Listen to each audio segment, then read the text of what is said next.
Start with the movement of energy through time.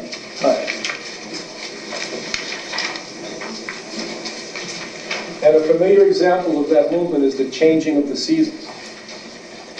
So we all know we have spring,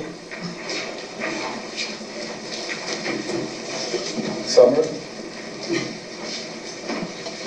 late summer, which is the end of summer. We're approaching that season now, actually. And autumn, and then winter. Each of these seasons has a characteristic energy, distinct from the other seasons. So for example, spring, what kind of energy is in the atmosphere, in our environment during springtime? What kind of energy? Like things come alive, right? Alive. So they called that upward or tree energy. Tree or upward energy. That's a very nice name describing that stage, right? Coming up. That movement continues through spring and into summer. So by the time we reach summer, what kind of energy do we have? High energy, right? High active. Active. The plant world is fully alive. The insect world is fully alive. Animals are fully alive. We're very active and outgoing at that time as well. And they called that energy fire. Then that peaks around this time of year, around now actually, and energy starts moving in the other direction. Now a little more downward, a little more inward, and that energy is referred to as soil nature or soil energy. Downward.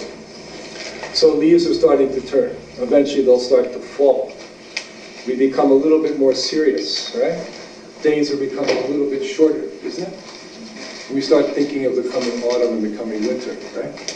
Crickets come out, and we become melancholy, want to write haiku. And now summer has passed, right? Right? We become romantic at that time. That soil energy, they named that soil, which denotes more compacting energy, that continues, that movement until fall, at which time energy starts to really become condensed.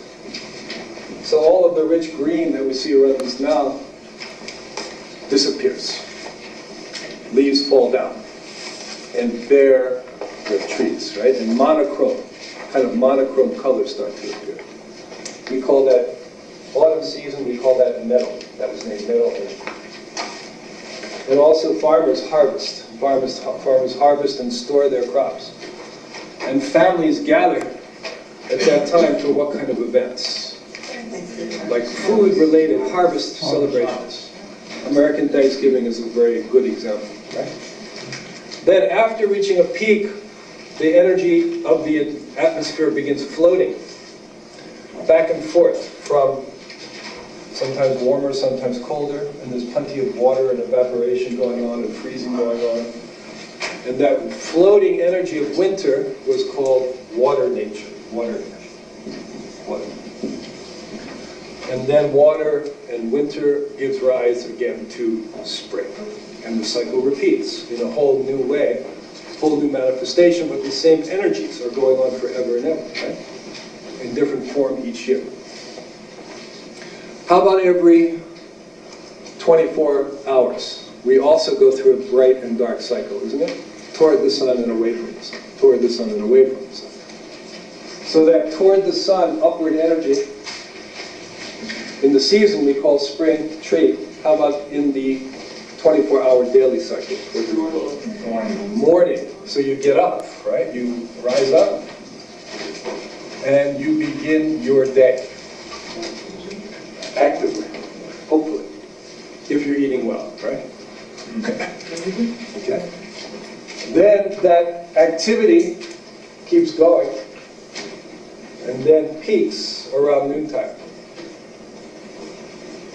At which time, what happens? Usually if you're at work or you're busy, noontime you do what? This goes up, then break, right? For lunch. Noontime. And then after lunch, energy starts to do what? Goes down, settling down. The sun begins setting, right? We're moving away from the sun. We call that period afternoon. And if you have hypoglycemia, right? Tom Monty was talking about insulin, right? Insulin is too much. Then what happens around this time? You start to feel a little bit what? Tired, right? Or a little melancholy, a little depressed. So you seek sweets, you seek a coffee break, isn't it? To perk up, okay? Then that trend continues going into evening. And evening, the central act of evening is what? What do? You sit down with your family, right? Or friends, whatever, and you eat dinner, right? You take it. Gathering. And then following that peak, you relax, and eventually you lie down, and you float away. Nighttime, you sleep.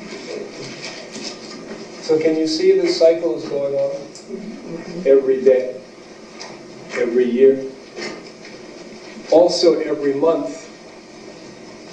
And women are especially sensitive to that monthly lunar cycle. Full moon, new moon, isn't it? Because the menstruation is tied into that. So full moon is which of these phases, do you think? Full bright moon. Yeah, right? Here is the new moon, dark moon. So what goes on here more? This bright full moon, what kind of behavior, people's energy tends to go where? More up and discharging. So more chaotic.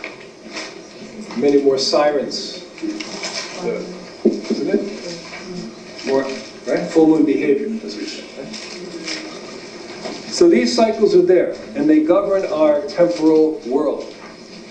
The time portion of our space-time continuum is governed by these 5 stages.